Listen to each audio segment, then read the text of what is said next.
Joie, joie, mon cœur est dans la joie.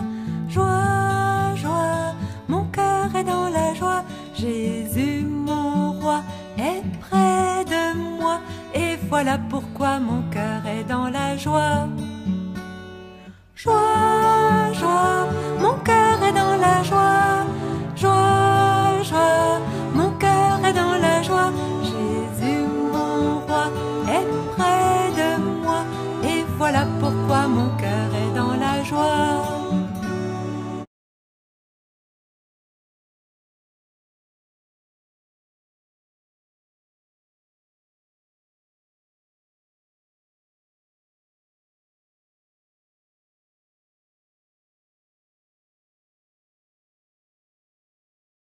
Bonjour les enfants et bienvenue. J'espère que vous avez passé une bonne semaine. Nous sommes très heureux de vous retrouver en ce jour de sabbat pour ce programme spécialement fait pour vous. Alors installez-vous confortablement et commençons ce culte ensemble.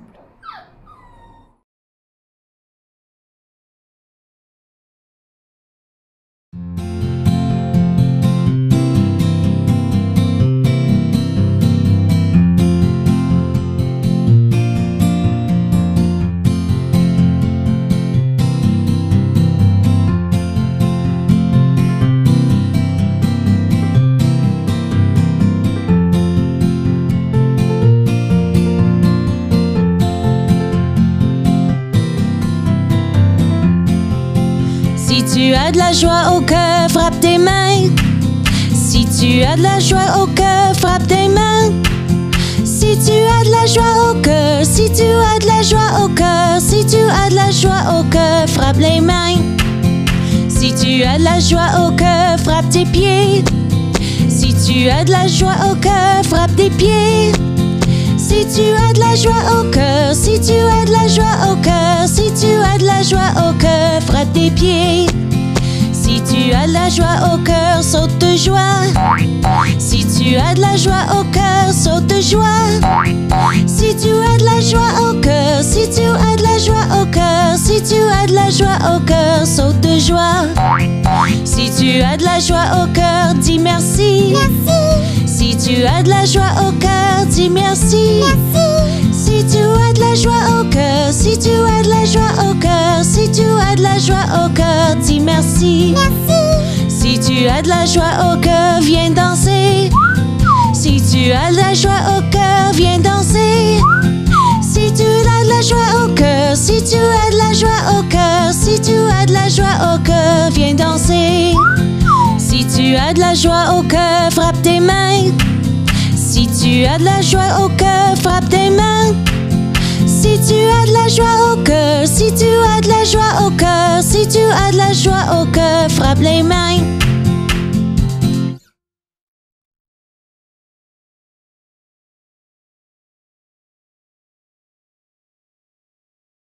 Merci Seigneur pour la journée que tu nous donnes.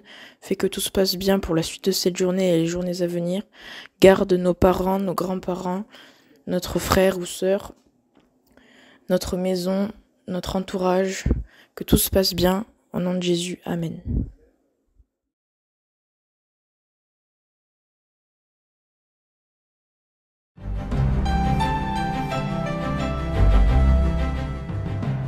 Bonjour, aujourd'hui mon histoire s'intitule « Pas de trop grands pécheurs ».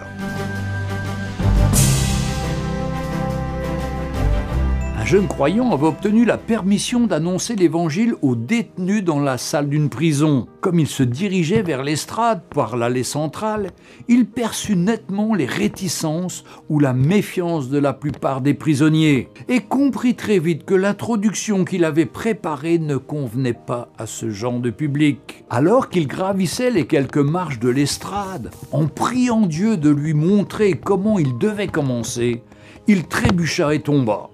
Des rires remplirent la salle. Le prédicateur se releva, prit le micro et dit « Mes amis, c'est exactement pour cela que je suis venu, pour vous dire qu'un homme peut tomber et se relever.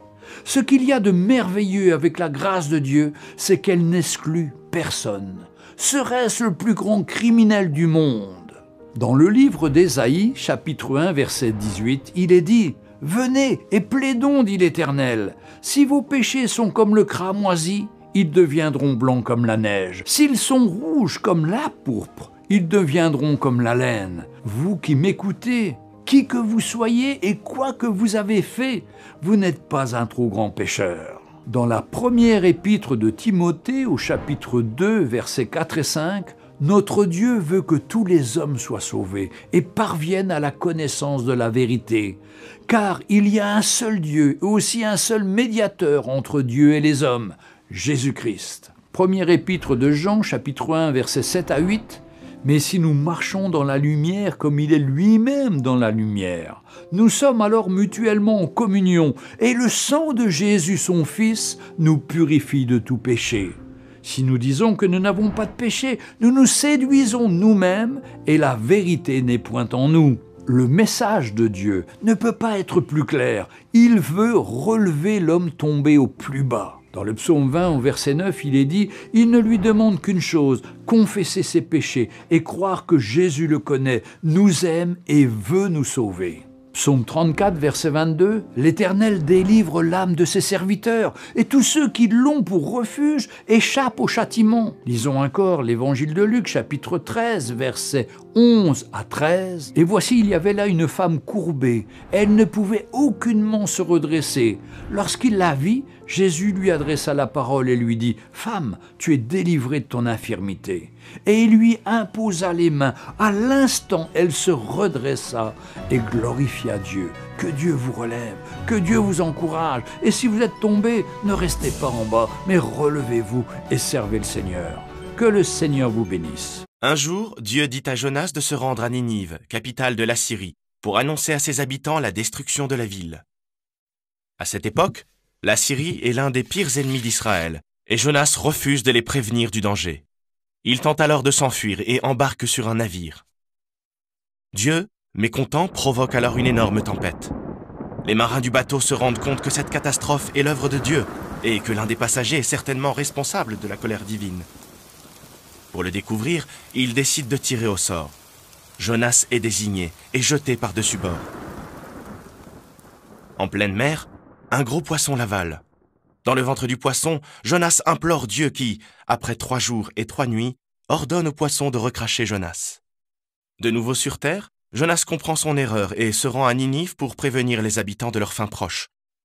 Contrairement à ce qu'il pensait, les habitants l'écoutent avec attention et décident de se repentir. Dieu décide donc de revenir sur sa décision et de sauver les habitants. En agissant ainsi, Dieu tente de faire comprendre à Jonas que les habitants de Ninive méritent une seconde chance. Le jour de Kippour, le livre de Jonas est lu intégralement comme Haftarah.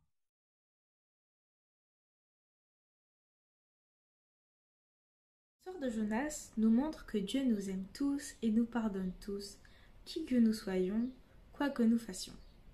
Il peut nous arriver, comme Jonas parfois, de juger les personnes qui se trouvent autour de nous, de penser que nous sommes meilleurs qu'elles, de penser qu'ils ne méritent pas qu'on leur donne de l'attention. Il peut nous arriver, oui, de penser que les personnes qui nous entourent sont moins bien que nous. Il arrive parfois qu'à l'école, nous devons faire des travaux de groupe. Pendant les travaux de groupe, tout le monde doit mettre la main à la pâte. C'est comme si on devait construire une grosse figurine, que quelqu'un s'occupait de former les pieds, d'autres les mains et d'autres la tête.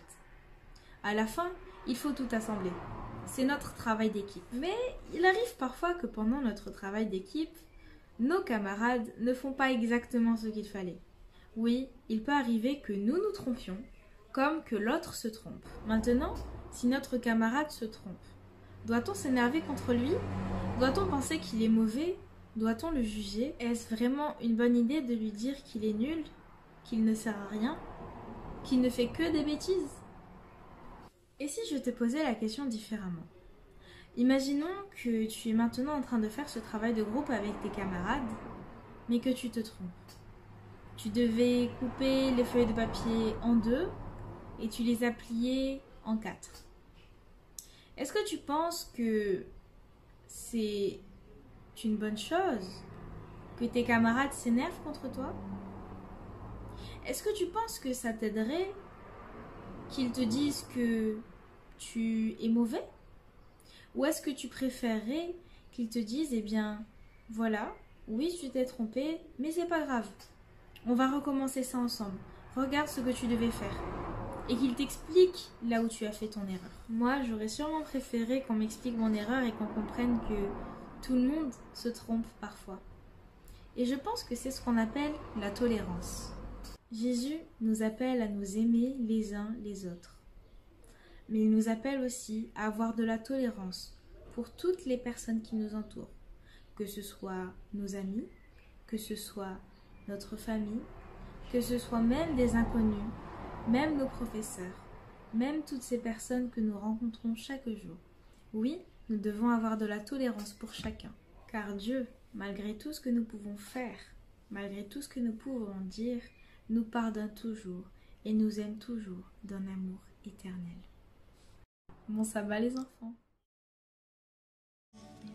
Voici quelques activités et jeux. Retrouve le dessin qui se cache ici. Suis la route pour faire sortir Jonas du poisson. Un coloriage. Un autre coloriage. De nouveau, retrouve le dessin en suivant les chiffres. Trouve les 7 différences. Bonne activité! Vous trouverez toutes les activités et jeux sur le site adventkids.fr.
j'aurai peur, je la ferai briller.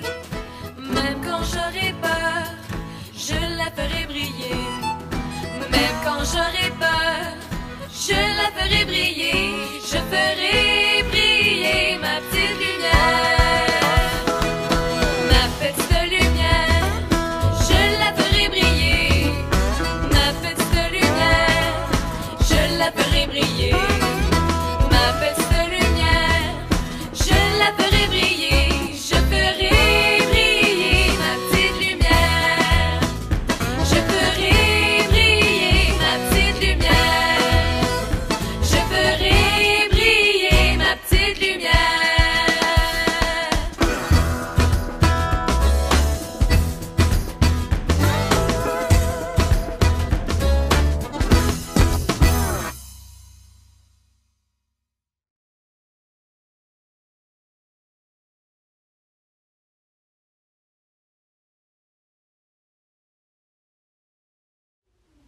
Seigneur, merci pour ce culte, merci pour ce sabbat. Je te prie, s'il te plaît Seigneur, de nous aider à nous aimer les uns les autres, à être tolérants, à comprendre que oui, nous faisons tous des erreurs Seigneur, mais que toi, malgré tout ce que l'on peut dire ou faire, tu nous aimes et tu nous pardonnes. Je te prie de veiller sur chacune des personnes qui regardera cette vidéo. Je te prie de les bénir, que nous puissions passer une bonne fin de sabbat sous ton regard, Seigneur. C'est ma prière, au nom de ton Fils Jésus-Christ et pour ta gloire. Amen.